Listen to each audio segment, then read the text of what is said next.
Before the review for Final Fantasy XIV Endwalker's patch 6.2, I would once again like to thank all of you who have subscribed and all of you who have taken the time to leave comments. I hope you have all had a great summer. My thoughts go out to all of those who have been affected by the forest fires that plagued many countries in Europe and Morocco, and to those affected by the ongoing madness of the Russian president's attempt to take the Ukraine. It really should not come as a surprise to this reviewer. Perhaps it should be expected at this point, but being reluctant to take anything for granted, once again Final Fantasy XIV Endwalker's patch 6.2 has exceeded this reviewer's expectations and once again affirmed the impeccable and voluminous content that Creative Business Unit 3 continues to provide. All of it, again, covered by the subscription to the game, no additional cost required.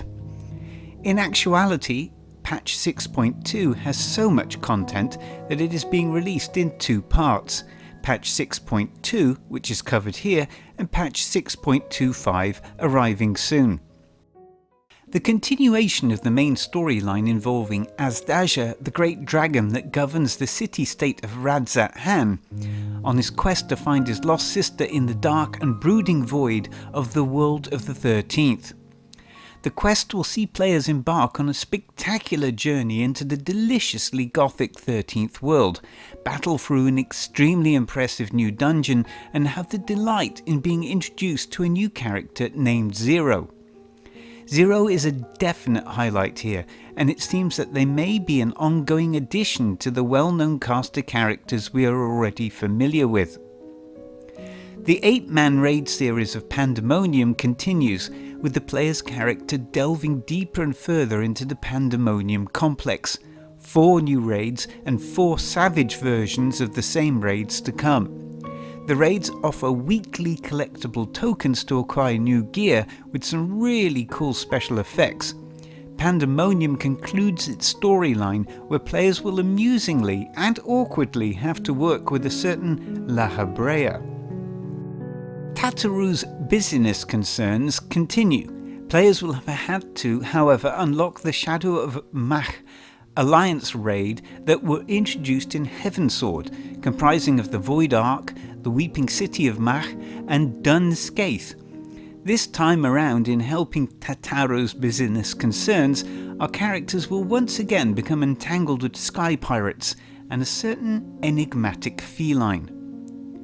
Not content then to offer players 3 storylines, a new dungeon and 4 new raids, the patch contains an absolute zinger of a treat, the Island Sanctuary. Every player of Final Fantasy XIV who has completed Endwalker now has access to their very own private island. The island is both substantial and beautiful.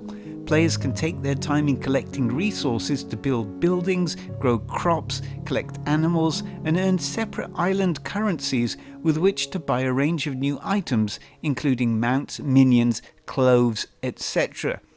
This has become a daily fixture for this reviewer, and seeing the development of the island is really satisfying. All of this and events such as the Moonfire Fair, which this year gave out beachwear, and the Rising, the commemorative event that celebrates Final Fantasy XIV and looks to the future, including a personal in-game message from Naoki Yoshida himself. Final Fantasy XIV continues to impress, entertain and exceed expectations. Utter brilliance. Say